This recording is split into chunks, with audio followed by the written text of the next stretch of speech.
welcome back to my channel, and welcome back to another video from me. If you don't know who I am, my name is Maenicole, and if you do know who I am, hey, welcome back to another video from me. As you guys can tell by the title, we're doing something a little different today. Okay, so I was talking to myself.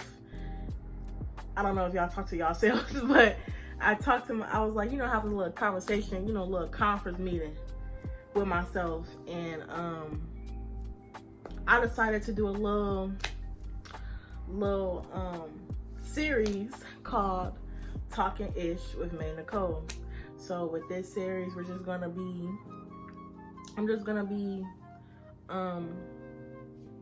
talking about stuff that's on the internet, talking, stuff about it, putting my opinion on it,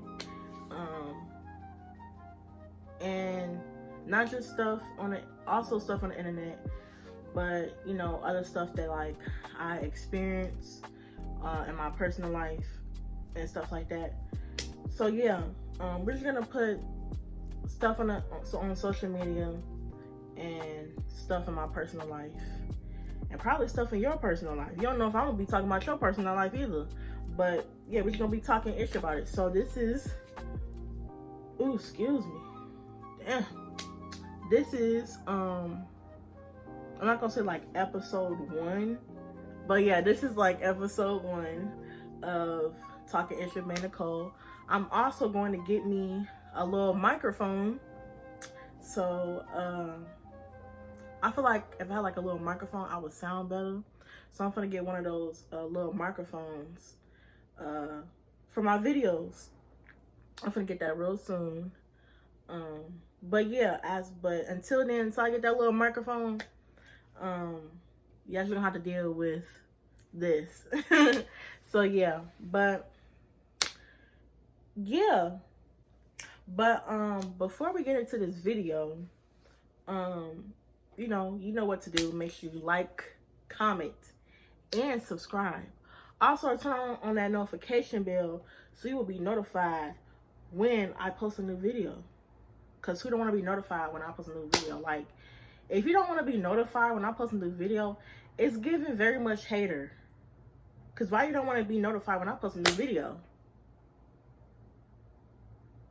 Huh? But, yeah, but, let's get into this video.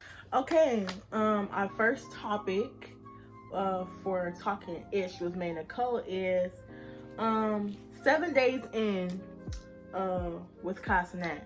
Cenat 7 days in. A lot of people were really talking stuff about him doing that, like saying how he's glorifying prison, how he's making fun of people that are in prison, how he's influencing kids to go to jail, and they saying, why is he making jail look fun? First off, let me stop you right there. Cenat is an entertainer. He's entertaining. He's an entertainer. And most of his support system, his support base, people that influence him, most of them are 15 and older, 17 and older. Y'all really be thinking like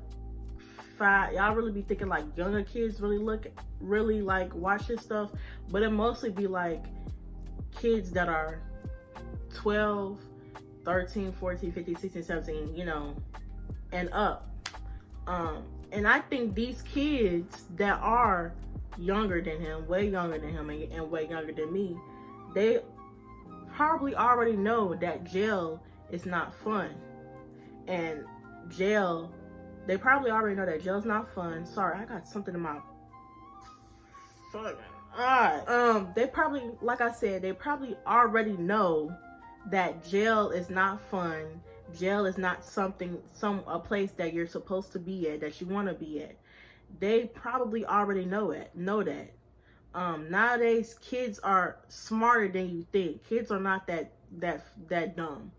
But if kids really think like if kids really get that perception off of Kai's stream and think like, oh, this is how jail is gonna be, then yeah, they're pretty stupid.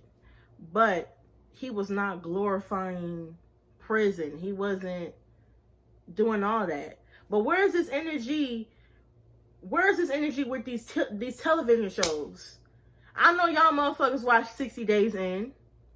I know y'all watch Life After Lockup, Love After Lockup, Love During Lockup.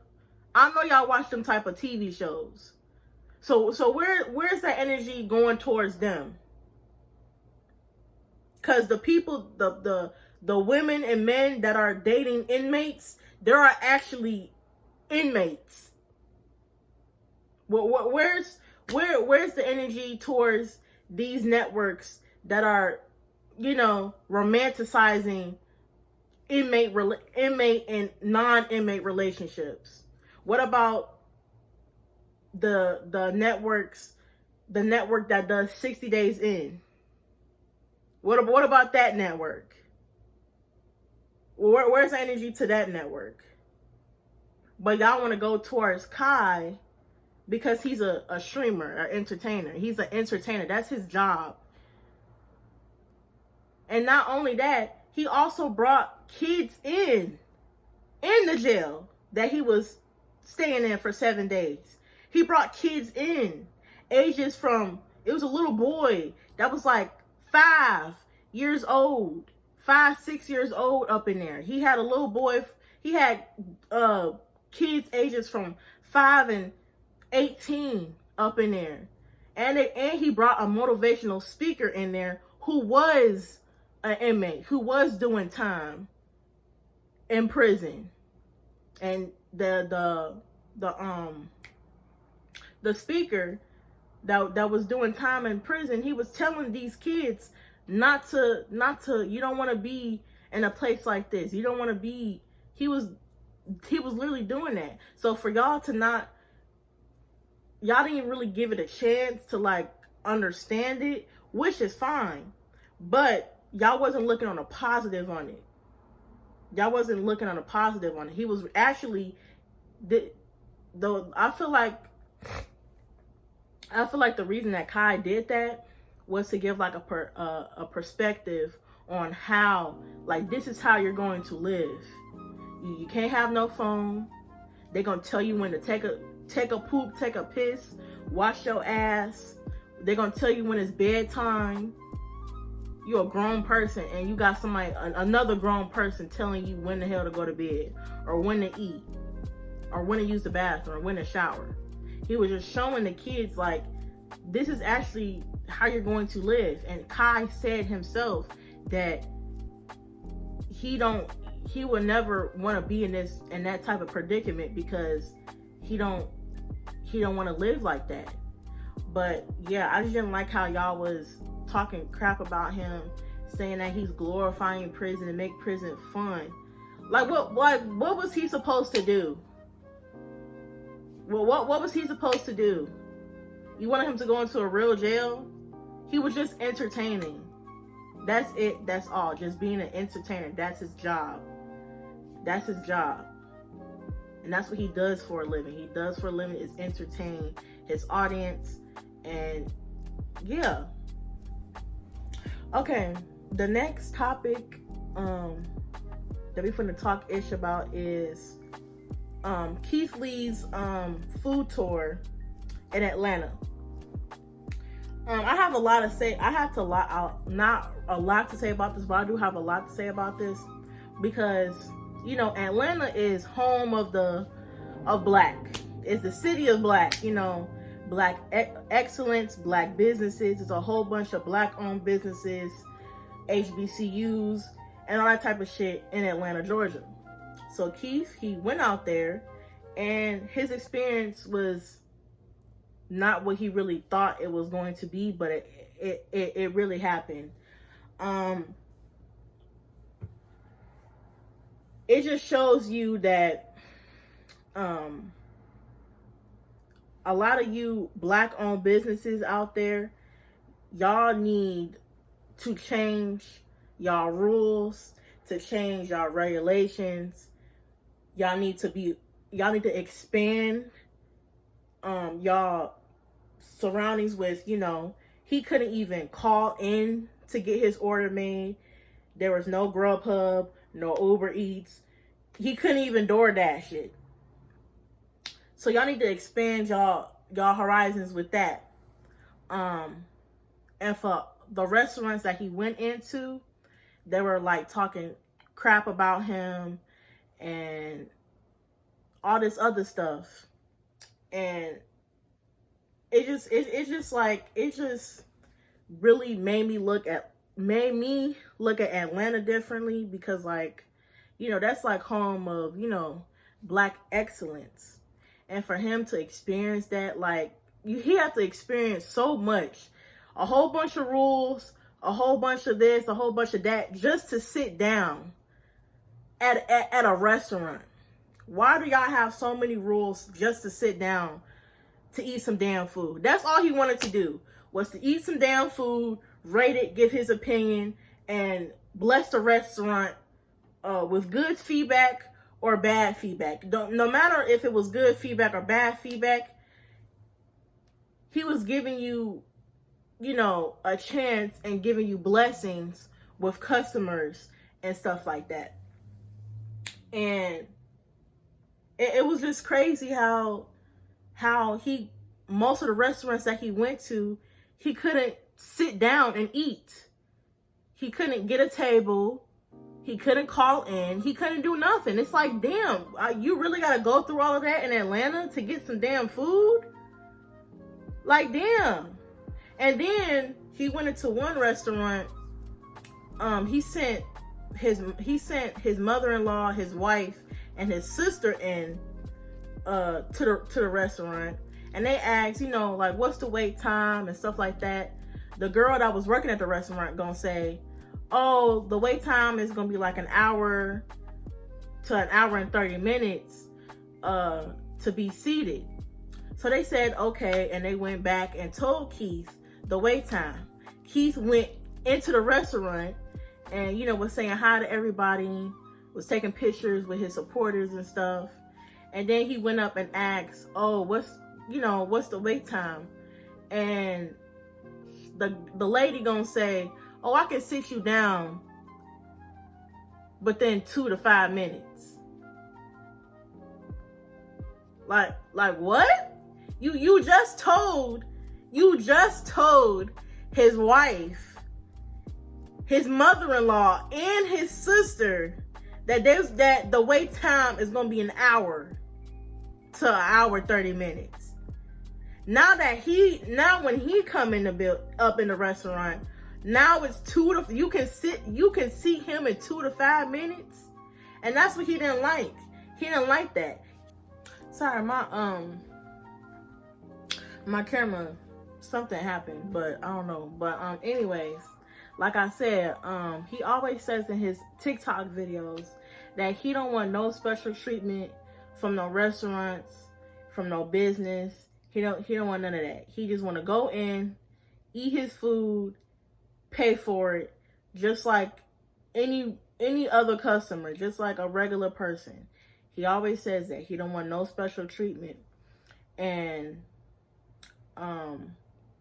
he left because he don't like that stuff. He don't like that when he sent his mother-in-law, his sister, and his wife in, that they was gonna be seated in an hour, and when he came in, he was gonna get seated in 5 minutes. He didn't like that, because if you gonna seat them in an hour, you can sit me in an hour, basically. And I guess the restaurant that he went to was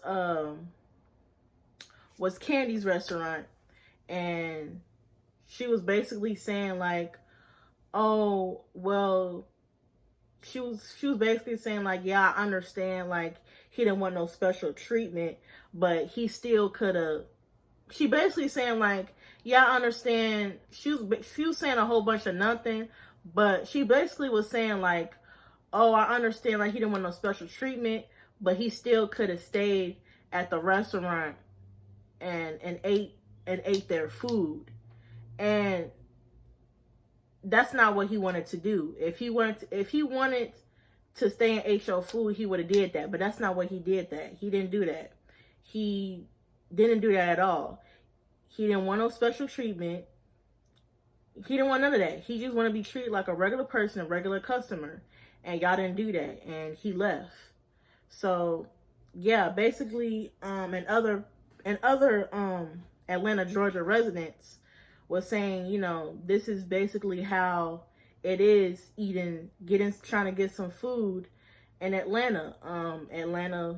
Atlanta black-owned businesses will act like, oh, it's a privilege to eat at their establishment, and that you supposed to serve them and not the other way around. And you know, I've heard people saying like, yeah, a lot of these black-owned businesses, if you're not like somebody with money and followers and fame, you know, they would get actual customer service. And if you're not a person with fame and, you know, money and followers and stuff, you'll get terrible customer service and stuff. And I feel like that's bogus, that you'll treat somebody that has a lot of money that will come to your restaurant probably one time and one time only. You'll treat them and you'll kiss their ass and kiss them toes and kiss their feet. But when your regular customers come into your establishment, you want to treat them like they not customers, and that's bogus. And then other people from Atlanta was like, oh, he's tearing down black businesses. F Keith Lee. He don't know what he talking about. Da da da. It's like, it's not that serious. It's food. That's it. It is not that serious. Y'all sending his family death threats, which is unnecessary. Unnecessary as hell. Y'all should not be doing that over some damn food. But and a lot of other restaurants didn't like the criticism that he was giving and all that type of stuff. But it's like if you can't take constructive criticism, maybe you shouldn't hit him up.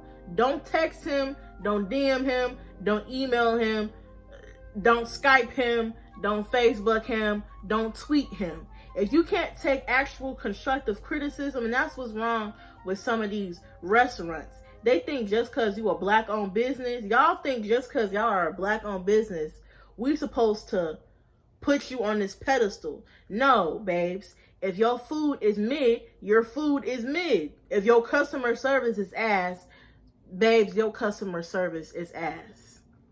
That's it. That's all. And that's what most of the people and most of these people at the restaurants in Atlanta didn't like. They didn't like the criticism that he was giving.